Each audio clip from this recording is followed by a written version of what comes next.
Hello everyone and welcome to yet another Legends of Runeterra video. I am the Skilled Roy and today I am here to do a custom card review, another one of my long-running series. I can't wait to get started looking at some of these cards, but I have someone really here special for you guys. He is a master tier player that does deck guides, card reviews, and meta-analysis. He also has a background in game design, which gives him a unique perspective on some of these sort of aspects we're going to be talking about in these cards here.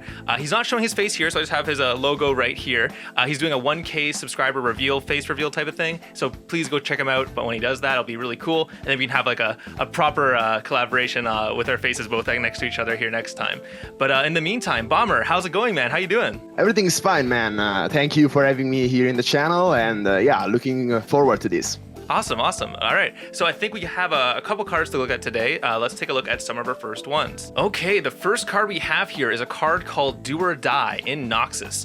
0 mana slow spell. Cut your Nexus 8 health in half, round it up, deal that much to anything, and I cost that much. Wow, this is a lot of math on one card. So I'm thinking initially, right, this is very comparable to a sort of pay life Thermo Beam. I think that's obviously the one you're gonna come up with, but the issue is that unlike Thermo Beam, which you can use it at a variety of different times in a game, this is feels almost exclusively like a finisher or an emergency ditch effort. I'm really interested in how you would be hypothetically able to allowed to use this in say an aggro shell as like almost an atrocity-esque finisher, or you can also use this as like a sort of burn spell in a deck that heals a lot. Obviously Noxus doesn't have a lot of access to healing, but this could be a part of a deck archetype that uses that. I think I'm really interested here in the designer's intention is, for example, if you take damage while you are the spell is on the stack, so to speak, does the cost change at all? Does the damage change at all? I assume the damage changes actively based on what your current health is, but the cost is paid at the initial casting. Overall, it's interesting. It's a very mathematical card, so I'm just like, I'm thinking where is this really gonna go? What are your thoughts, Bomber? Yeah, so I agree with you. I think the cost, of course, doesn't change because, you know, you have to pay up front. Then if your health amount changes while the card is already in the stack, then of course it can change. You already paid that, you know.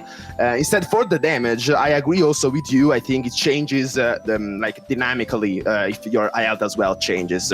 But I could be wrong. Like, you know, we have to hear the designer, so what it was intended. You know, but like, I also like how the cards work strategically. Like, as you say, I definitely see it as a finisher, and as you compared it to Thermogenic Beam, while this will never be used as a removal, like as you say, like probably in you know, when you are in a very bad spot, then of course you can use it as a removal. Yeah, if you're gonna die anyways, yeah, I can see it more as a finisher. Also doesn't require preparation like Atrocity because you don't need to have a big unit. Most of the times, if you are an aggro player, you most of the times are always at 20 health. So this will always be a turn 7, deal 10 to the enemy Nexus, which is a Captain Pharaoh on steroids, it seems, you know? Yeah, I'm really concerned about this card from a consistency level, especially in a region like Noxus, which already has so many powerful aggressive tools. I do like the concept, but I do feel like the damage needs to be way lower, because the fact that I can target the enemy Nexus just means that you can just like fire off 2 of these to deal, was it 10 and then 5 damage? Like, it's just exactly. It feels a little spooky at times. You don't really care about your own health because you're playing the aggressive deck. You're going to be one with the health lead almost inherently, right? So like, and not to mention, one big point about the Atrocity comparison is that Atrocity actually has plenty of counterplay, right? It has Frostbite counterplay, it has Silence counterplay, Recall counterplay, tons of that stuff. The only counterplay to this card is Deny, right? So yes. And also, as we say, the damage to the Nexus, but come on, it's still gonna do just a ton of damage anyways. Yeah. Exactly. Yeah, I love the flavor and concept of the card, but I do think it's a little too pushed. I think you might want to do this with like a harsher number. Like, for example, instead of making it a variable number, because it's always going to be firing for its max power here, you could make it something more like dynamic, like deal 5 to your own Nexus to deal 4 to the enemy Nexus, and make it a cheaper decimate, for example. Like, you can make it, you can still get the concept across, but not actually make it as volatile as this card is showing off, if you know what I mean. Sure, or maybe like keep the cut your Nexus health in half, you know, so the cost is always that. And actually, like, it synergizes with self-damaging effects, you know? So like you want to damage your own Nexus so that you're paying less for this card, but you do a fixed amount of damage. So like you're actually incentivized to deal damage to your own Nexus so that the cost of the card is less, but the damage is always that, you know? Yeah, exactly. A static it's point, much point more of damage. controlled. Yeah, exactly. A static point of damage would make it a lot more healthy, I think. And not to mention, this could actually be used as you say, like a way to sort of make a distinct deck archetype even, right? Like if you made this with a bunch of other cards that were all about paying Nexus health to get bonuses, then this becomes a really crucial part of that removal package, right? That that only that type of deck can use, right? I think that's a really good point. Okay, so our rating for the card. So I think we sort of agreed on here. I think the design is really interesting, it's really engaging. I think there's a lot of like potential here for even a new deck archetype within Noxus, but it's just a little too toxic, especially with how volatile that damage spread can be. So I think I'm gonna have to give it only a 4 in design, even though I really do love the concept. And as for execution, I think we sort of touched on this as well. It's just really, really toxic right now, and it can do so much damage out of nowhere, and it won't really feel engaging to really either player, especially with how little counterplay there really is. I really think that because of that, I'm gonna have to give this a relatively lower score. I'm gonna give it like a 2 for execution. Okay, guys, so the next card is a Fragile unit, Avarosan Hunter, 4 mana, 2/1 in stats. When I'm summoned, draw a unit that costs 1 and grant me its stat. So, like, of course, the obvious synergy here, and in fact, you know, Avarosan Hunter, the whole team is built around Yetis. So, like, you want to shuffle a lot of Yetis into your deck. Only just one works. And then, like, you draw that Yeti, and this suddenly becomes a 7/6 for 4 mana. So, like, I like the idea of giving more support to certain archetypes, like the Yeti archetype. But like I don't like in general cards that are so polarizing, and by that I mean like you know, this card is pretty much useless if you want to fetch a card like Home and Oak. Like suddenly this is a 4 mana 3/2, you know. So like this is a card only meant for that specific archetype.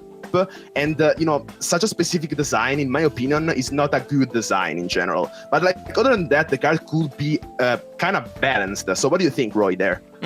Yeah, so I think the big issue I really have is how easy the deck building choices for this card are. It's like you're never really going to put this with a typical 1-drop type of deck, really, realistically speaking. This is basically, as you said, almost explicitly mentioned just for the Yeti archetype, right? And the bigger issue I have especially is that like it curves right off of Trapper so easily, a card that really doesn't need any more help in terms of relevancy, I don't think. Like you can easily just have no 1-drops in your deck. That's more than capable for most Freljord decks who would rather have spell mana anyways. You play a turn 3 Avarosan Trapper into a turn 4 Avarosan Hunter, 7/6, and you draw a card on top of that. It's very, very like too, I guess, binary in its play pattern for me. Like I would prefer it if it's scaled with a number of 1-cost units in your deck, for example, because that way you would be encouraged to have more Yetis. Or for example, you can also sort of make it into that low-cost 1-cost archetype that you've seen in Bilgewater, for example, right? I just feel like this card is just a little too binary for what it really does. It's very, very efficient. Like I said, it's almost always a 4 mana 7/6 because of how easy it is to play Trapper into it. Yeah, not much else to say in my personal opinion. It's just a very, very efficient card for very, very little actual cost. Yeah, I totally agree with you. And also, like, you know, a long-term concern here could be like, what if they print a card like a 1-drop, which is very synergistic? For example, we already saw that already in Go Hard. And like Zap Sprayfin has almost all the same problems, you know, like being a tutor for a very specific card, you know? So like Avarosan Hunter in the long term could also have this kind of problem, which is, you know, a problem indeed. Yeah, just in general, the fact that it also, like, if it just got the stats of the one cost, I wouldn't be so offended about it. But the fact that it also draws it is just like, it's a little too good, I think. And I think because of that, my concerns are a lot with just like how easy it is just to break this card. I do like the idea though. I do like this really cool concept of gaining the stats that you're drawing off of the unit. Because again, it also synergizes a lot with the Freljord deck buffs, right? So like if you play Omen Hawk on the board, your next thing is gonna get higher stats. And if you would like say another Omen Hawk, you can play Avarosan Hunter, draw that Omen Hawk, get 2/2 in stats because your Omen Hawk already gave that one Hawk plus that stats, right? There's a lot of really cool interplay there, and I do like that. But I would rather that be the focus and not be focused on just abusing it with Yetis or whatever other strong 1-drop that comes along, you know? So that's how I sort of feel on it. Yeah, so I think overall, I think we come to a decent consensus on this. I feel like the design is interesting, but I feel like they can push what they're going for in a different way here. So I'm only gonna give it a 3 in design. It's overall not bad. It's just I feel like it can do the 1-cost thing a bit differently and perhaps more healthily. And as for execution though, execution is much more lower. I think it's just way too consistent. It's way too easy to play into this with Trapper on 3. I feel like this is just hilariously imbalanced, honestly. I think it's definitely going to be a 2 for me. All right, next up we have our landmark. I think it's actually the first landmark I've actually reviewed, actually. This is a 3-mana landmark in Ionia, Woods of Harmony. Round start, refill 1 spell mana. If your spell mana is full, I store 1 extra spell mana this round. I think this is one of the most common types of archetypes you typically see on the subreddit, is that people really want the ability to store extra spell mana. The issue is that a lot of the game is typically balanced really heavily around what that you can do with your spell mana storage, and it's a little suspect for those situations. I do really like the idea of spending quote-unquote 1 unit space on your board for these more spell-focused decks that are in Ionia, and getting 1 extra spell mana every turn cannot be understated. That is genuinely very powerful. So it's an interesting type of landmark to me. I'm just really concerned about the second part of storing an extra spell mana. Bomber, what's your take? Yeah, I totally agree with you, man. Definitely the card is very interesting. Pushing, as you say, like, you remove a place for a unit, but you get the spell mana synergy that you want in certain Ionia decks. And also, as you say, the game in general is very balanced around, you can cheap out, like you can cheat out spells 3 turns earlier than they are meant to be cast, And like with this card, you can cheat them out 4 turns earlier because you can store up to 4 mana. I don't know if you can continuously store 1 extra spell more, like 4, 5, etc. I think it should be a maximum of 4. So, for example, imagine a War Mother Skull deck playing FTR or War Mother Skull, like instead of turn 9 on turn 8. It's so much more consistent. And also, like what I think a lot of people try to do when they are designing card, like a lot of the times it's better less is more. Like a card is more aesthetic if it just does a very simple thing but very good at it. You know. So, for example, for me, the card will be already very interesting with just the first part.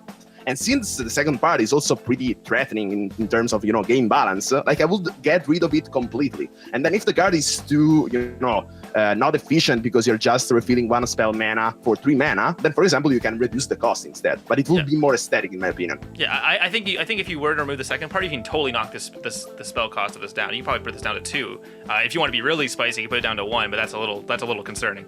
I think this at 2 without the second effect is actually quite interesting on its own. I think that's already like an effect some decks might unironically want. So like, yeah, I think in general, I think that second effect is just a little too much concern from a design standpoint, because again, hypothetically, if you play 2 of these, does that mean you get 5 spell mana, and that means you're playing Feel the Rush on like 7? Like it's very concerning to me, where I'm just like, wait a second, I think you could just blow up the game on people if it's not handled properly. Okay, so yeah, Woods of Harmony, I'm kind of feeling like the design is actually kind of interesting. I really do think that there should be ways to gain more, to get more spell mana than you've initially had in a round. So like, start, refill 1 spell mana, that's super cool, and I think that's great.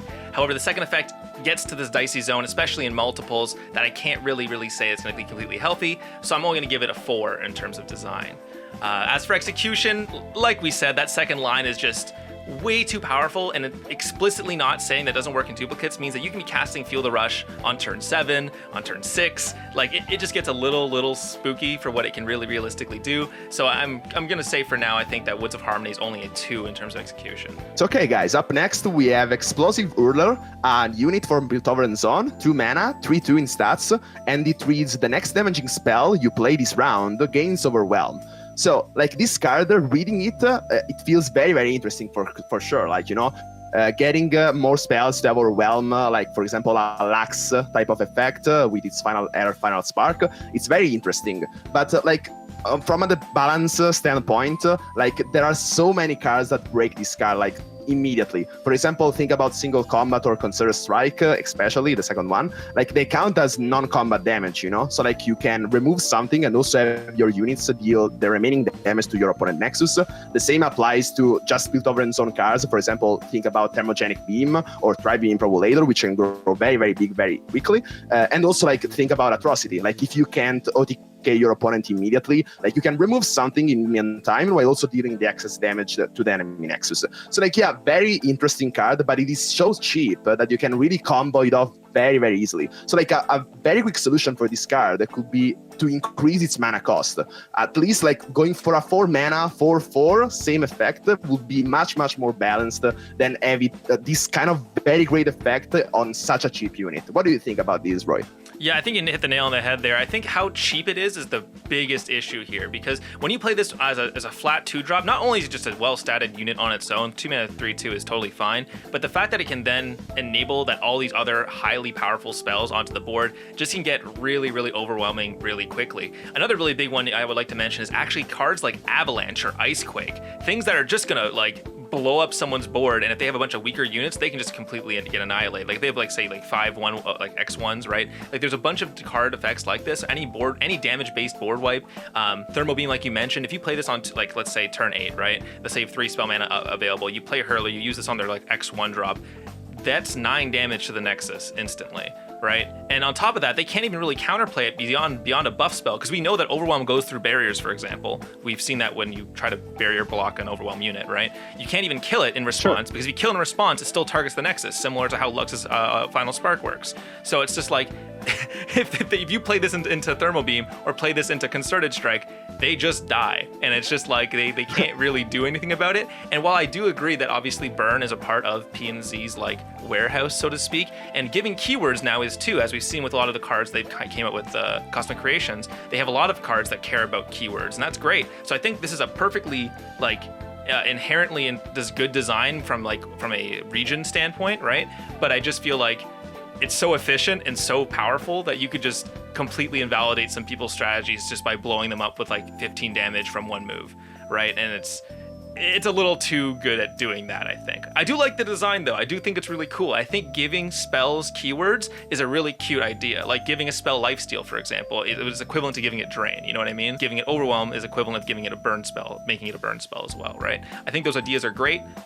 But yeah, I think it's just way too cheap for what it does. So yeah, for design, I'm kind of feeling that this is gonna be like just a simple 4 here. I think it's actually quite good. There's a lot of really cool ideas here. It's just way too efficient, and that of course is an execution issue. So execution, of course, the balance of this card, while it does seem really, really powerful, and it is, but I actually truly believe if you just raise the cost on this so that you're really devoting either an entire turn to do these combos, or you have to be at basically capped mana, at which point the game should be ending anyways, I think it's actually kind of fine. So I think raising this up like maybe 2 or 3 mana and then giving it some more stats to compensate for that can actually make this card pretty solid, I think. And it also helps remove it from these really toxic design spaces where it's just gonna one-shot someone out of nowhere, or be too easy to do it with. So for execution, unfortunately, I kind of can only give this a 3. Its mana cost needs to go up. That way it can't be comboed as easily with some of these more broken cards. And if you are gonna be comboing it with, say, a huge Thermal Beam, it has to be basically on turn 10 with 3 spell mana banked, at which point like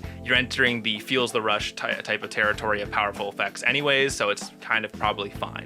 All right, ladies and gentlemen, thank you so much for joining me today. That was an absolutely fun time looking through all these custom cards again. And of course, thank you so much to Bomber for showing up. It was a really good time to sort of review cards with him. If you want to see more of his work, he has a YouTube channel, a Twitch channel, and of course his Discord server where you can talk to him about more Legends of Runeterra stuff. All those links will be in the description, of course, so go ahead, check him out. Go ahead and subscribe for the 1 case of face reveal. It's gonna be really cool. Again, thank you so much for coming by, Bomber. Thank you a lot, Roy, for having me, and I had a very great time doing this. Looking forward to do this more. Yeah, man, I can't wait, man. It'll be so much great. All right, that's it for today. We'll hopefully have Bomber back again soon. I had a really great time hanging out with him and sort of discussing custom cards with him. Honestly, like, I think I'll probably start bringing a lot more guests as well. This was sort of really great time for everyone to sort of come in and have fun and discuss custom cards.